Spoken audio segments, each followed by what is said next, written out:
Welcome to the Don't Be Deceived podcast. Today I want to warn about the UFO alien phenomenon that has increased dramatically in the last few decades. This increase in paranormal activity is a clear sign that we are nearing the end of the age.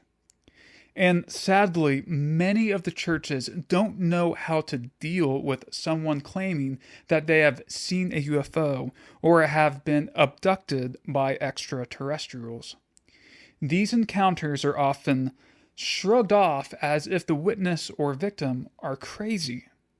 And if these aliens arrived in public display, many would fall away immediately from the faith, because extraterrestrials are nowhere to be found in the Bible. Or is it?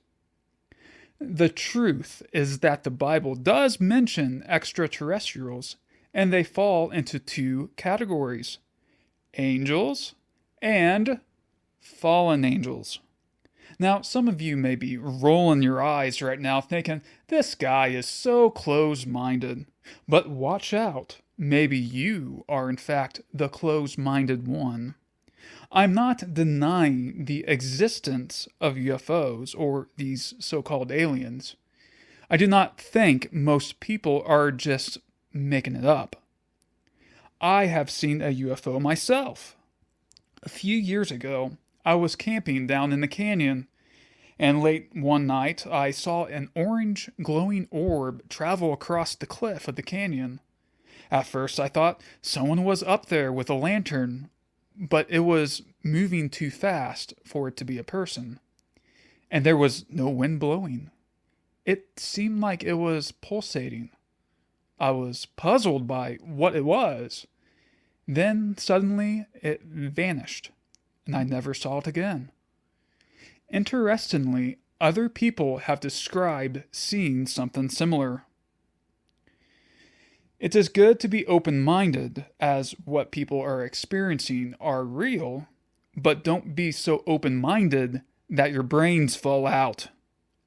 What makes you think that they come in peace? What makes you think that they are telling the truth as to who they are and what their intentions are? A big problem is that their messages that they channel through people will sometimes have contradictions with each other. That should be a clear indication that they are deceivers just telling you what you want to hear. And an obvious question to ask is, why do they need to possess people to parrot their message instead of some other more direct way? Does it seem odd to you that they traveled millions of light years to deny Christianity, push the occult, and teach New Age philosophy? Perhaps their ability to walk through walls and turn invisible isn't some advanced technology, but a spiritual phenomenon? Jesus said, "As in the days of Noah, so shall the coming of the Son of Man be." And what was one thing that was going on in the days before the deluge? Genesis 6:4. The Nephilim were on the earth in those days, and also afterward, when the sons of God came in to the daughters of man, and they bore children to them. These were the mighty men who were of old, the men of renown. And also afterward, meaning that though these giants were wiped out during the flood, new giants came up afterward, the two most infamous ones being Og and Goliath. And today there are women claiming to be abducted and have hybrid children with these extraterrestrials. Starseed program is what they call it. What it really is a cloaked return of the Nephilim of Genesis chapter 6.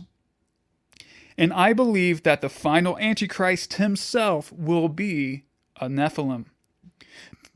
Though the top contender is only a little over 6 feet tall, not a giant, so not as obvious that he is the spawn of Satan.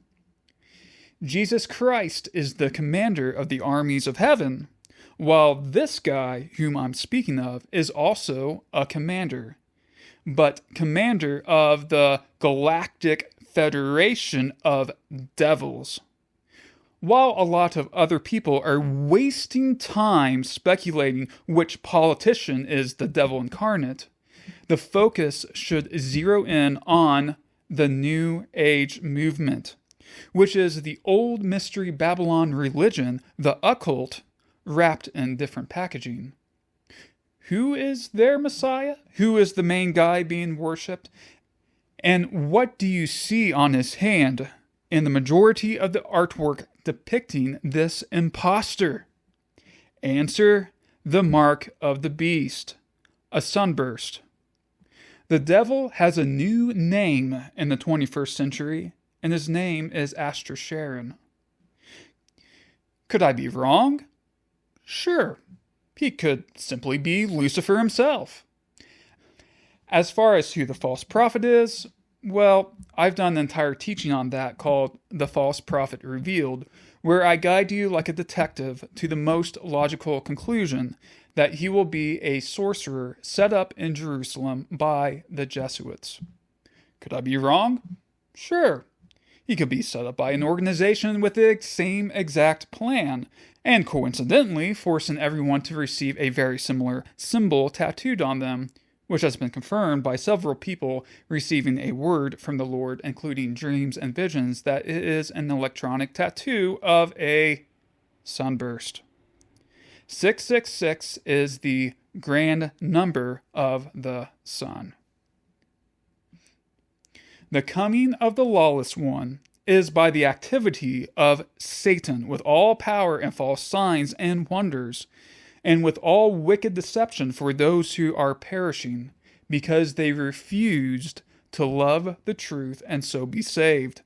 Therefore, God sends them a strong delusion, so that they may believe what is false, in order that all may be condemned who did not believe the truth, but had pleasure in unrighteousness.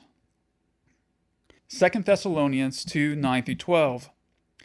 This is that coming great deception that will soon come upon the world. And this has been confirmed through the word of the Lord to several people through dreams, visions, and near-death experiences. There is an invasion coming, folks, and they're not coming in peace, but to deceive, steal, kill, and destroy. And what I was shown in the particular dream is that the world will welcome Satan with open arms when he comes in a spaceship, claiming to be the answer to all the problems he created in the first place. On July 3rd, 2016, I dreamed that my wife and I stood on a city street watching a massive flying saucer glide toward downtown. Everyone was mesmerized, traffic halted, and nobody remained in their cars. I shouted, "Looks like the demons are here. Don't be deceived. It's Lucifer and his kingdom." But nobody paid attention. 3 smaller saucers flew by as we entered a brick apartment complex. We considered leaving the city when we felt a tremor and heard shouts, not of terror, but of celebration. Looking outside, we witnessed a Mardi Gras-like festivity with a Star Wars twist. A giant Millennium Falcon balloon floated above as people celebrated the arrival of the aliens. It was reminiscent of when Moses descended from Mount Sinai to find the Israelites dancing around the golden calf. Let's not be naive.